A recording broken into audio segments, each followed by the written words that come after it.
நெறைய விஷயங்கள் வந்துட்டு வெளிய பேசப்படுகிறது. டிவிக்கே அது பண்ண போறாங்க. டிவிக்கே அவங்களோட போய் சேர போறாங்க. இவங்களோட போய் சேர போறாங்க. பிஜேபில போய் சேர போறாங்க. கூட்டணி ஸ்ட்ராங் ஆக போது. ஏடிஎம்கேலேருந்து நெறைய பேர் வரப்போறாங்க அப்படின்னு சொன்னது போக, இப்ப தகவல் என்ன வந்திருக்குன்னா, டிவிகே கூட்டணி எல்லாம் இல்லப்பா.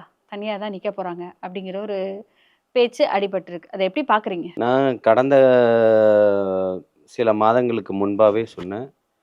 பொய்யான தகவலும், புரட்டுகளும் தான் இன்னைக்கு தமிழகத்தில உலா வந்துகிட்டு இருக்கு. அதுக்கு அதை மடைமாற்றும் வேலைய வந்து திமுக செஞ்சுகிட்டு இருக்கு.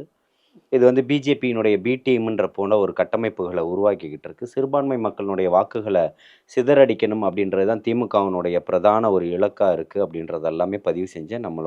உங்களுடைய சேனல்லயே ம், பதிவு செஞ்சேன். ம், அதுக்கு காரணம் இன்னைக்கு வந்து வெட்ட வெளிச்சம் ஆயிடுச்சு. ம். அவருக்கு யார் நெருக்கடிகள் குடுக்குறாங்க, இன்னைக்கு யாரெல்லாம் அவர் வேணும்னு எதிர்பார்த்துக்கிட்டு இருந்தாங்க, புள்ளையார் சுழி போட்டாச்சுன்றவங்கலாம் இன்னைக்கு எந்த கோயில்ல தேங்காய் செதறு தேங்காய பொறுக்கிக்கிட்டு இருக்காங்கன்றதெல்லாம் தெரிஞ்சு போச்சு. சரி, புரியுதுங்களா? சரி. தமிழக வெற்றிக் கழகம் அது ஒரு மைல்கல். அது அந்த இடத்துல தான் இருக்குதே தவிர்த்து, அதை சுற்றி தான் உங்களுடைய விமர்சனங்கள் அத்தனையுமே இருந்ததே தவிர்த்து, ம். வேற எந்த நகர்வுகளையும் உங்களால கொண்டு வர முடியல.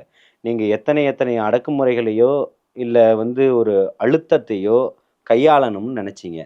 அது அத்தனையுமே தவிடுபொடியாக்கி, இன்னைக்கும் அதே இடத்துல மிக பிரம்மாண்டமாக ஒரு ஆ ம் எப்படி வந்து கடல்ல வந்து ஒரு இவருடைய வள்ளுவருடைய சிலை வந்து எத்தனை ஆழிப்பேரலைகளை சந்திச்சாலும் அது நிக்கிதோ, அதே போல மிக பிரம்மாண்டமாக நின்னுகிட்டு இருக்கக்கூடியது தான் தலைவர் தளபதின்னு